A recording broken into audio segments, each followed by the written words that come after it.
আমরা আমাদের যে সংবিধান এবং আমাদের যে টেলিকম আইন এবং সাইবার সিকিউরিটি আইন এটা উল্লেখ করেছি, এবং আমরা ফেসবুক, ইউটিউব, টিকটক তিনটা প্রতিষ্ঠানকেই বলেছি যে তারা যেন স্থানীয়ভাবে তারা ফ্যাক্ট চেকার এবং তাদের লিগ্যাল অ্যাডভাইজার এবং লিগ্যাল টিমটা এমন কাউকে তারা মনোনীত করে যাদের আসলে বাংলাদেশের ইতিহাস, ঐতিহ্য, মূল্যবোধ, ধর্মীয় অনুভূতি এবং আইন সম্পর্কে পরিষ্কার ধারণা থাকে। কারণ আমরা নিজেরা কিন্তু তাদেরকে বলে দিতে পারি না যে কোন প্রতিষ্ঠানকে তারা নেবে, কিন্তু আমরা বলেছি এই এই বিষয়গুলো যেন তারা তাদের বিবেচনায় রাখে।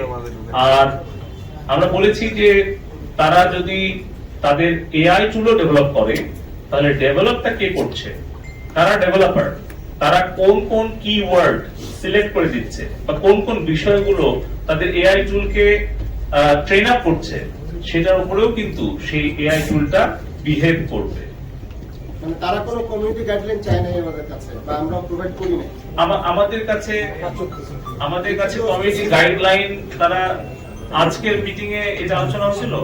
আমি আজকের মিটিংটা নিয়েই শুধু বলছি আরাফাত ভাই, আমি অন্যান্য বিষয় নিয়ে আর বলছি না। আমাদের প্রতিমন্ত্রী আমার একটা প্রশ্ন ছিল, সেটা হচ্ছে যে আজকে তো শুধু আপনি বলছেন যে টিকটকের প্রতিনিধি ছিলেন, ফেসবুকের বা ইউটিউবের কোনো প্রতিনিধি সরাসরি, ফেসবুকের তো হয়নি, আমাদের ইউটিউবের কথা কোনো বলছেন না, তারা কি প্রতিশ্রুতি দিয়েছে? আমরা ফেসবুক শুনলাম, টিকটক শুনলাম, কিন্তু ইউটিউবের ব্যাপারে যদি একটু বলতেন। আমি ইউটিউবেই প্রথমে বলেছিলাম তারা কি প্রতিশ্রুতি দিয়েছে, মানে তারা তাদের এই কন্টেন্ট, তারা যে পার্সেন্টেজ কন্টেন্ট তারা টেক ডাউন করেছে সেটার ব্যাখ্যা দিয়েছে যে এগুলো তাদের কমিউনিটি স্ট্যান্ডার্ডের সাথে কমপ্লাই করে না, সেহেতু তারা এটা করেছে।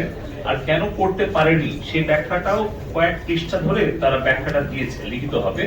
আর বলেছে যে তাদের অ্যাকাউন্ট গুলোকে ব্লক করার ব্যাপারে তারা একটু মানে শক্ত অবস্থায় থাকে, এবং তার কারণও তারা ব্যাখ্যা করেছে। যেহেতু তারা একটা ব্রডকাস্টিং চ্যানেল, তারা অনেক ব্যাখ্যা দিয়েছে। মানে আপনাদের নিজস্ব ইউটিউব চ্যানেল আছে যারা মেইন স্ট্রিম মিডিয়া, সো বিভিন্ন কন্টেন্ট আছে, ওরা বেশি করে বলছে যে তারা বেশিরভাগ সময়ে তারা চায় যে কোনটা কোন বয়সের জন্য অ্যাপ্রোপ্রিয়েট আর কোনটা কি ধরনের কন্টেন্ট, এই ধরনের যদি কেউ ব্যানার বা কোনো ডিসক্লেইমার দিয়ে দেয় তখন তাদের পক্ষে আসলে তাদের রুলস অনুযায়ী ব্যবস্থা নেওয়া কঠিন হয়। তারপরেও তারা বিস্তারিত ব্যাখ্যা দিয়েছে যে কোন কোন জায়গাতে তারা আমাদের সহযোগিতা করতে পারলো আর কোন কোন কন্টেন্ট টেকডাউনের জন্য করতে পারলো না, সেই বিষয়ে ভবিষ্যতে তারা আরো ক্লোজলি কাজ করবে, এবং তারা আগামী দিনে সরাসরি আরেকটা বৈঠকের সময় চেয়েছে। আপনি যে পঞ্চায়েতের যে তালিকাটা দিলেন, পঞ্চায়েতের যে তালিকা পিনাকি ভট্টাচার্য, ইলিয়াস কনকসের সম্বন্ধে এর কোনো রেসপন্স পাওয়া গেছে ফেসবুকের কাছ থেকে, কোনো স্টেপ নেবে কিনা?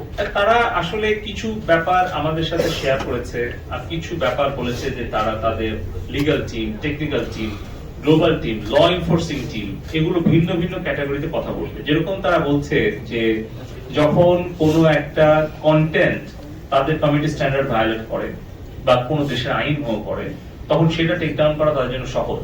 কিন্তু সেখানেও তারা কোনটা করেনি, সেটা আমরা কারণ সব ব্যাখ্যা দিয়েছি। তারা বলেছে যে এটা আগামী দিন আরো সহজ হবে। কিন্তু ব্যক্তির ব্যাপারে যখন হয় তখন সেই বিষয়টা তারা বলছে যে ওই ব্যক্তির সামগ্রিক কর্মকাণ্ডের একটা মানে ভ্যালুয়েশন তারা করে, ইভালুয়েশন করে। আর একটা হচ্ছে ওই ব্যক্তির পেজে বা অ্যাকাউন্টে কখন কোন কন্টেন্ট বা কোনো ভিডিও, কোনো ছবি, ইমেজ বা কোনো স্ট্যাটাস কোনটা আসলে কোনটাকে আঘাত করছে, সেই অনুযায়ী তারা বেশি আগ্রহী ওই content wise, post wise action নিতে। আমরা কি প্রমাণ করতে পারছি যে তারা গুজব ছড়াচ্ছে? হ্যাঁ, আমরা এটা প্রমাণ করতে পারছি, এবং তার জন্য আমরা অনেকগুলো আমরা দিয়েছি। এবং তারা যদি কনভিক্টেড হয় তাহলে সেটা একভাবে তারা দেখে। তারা যদি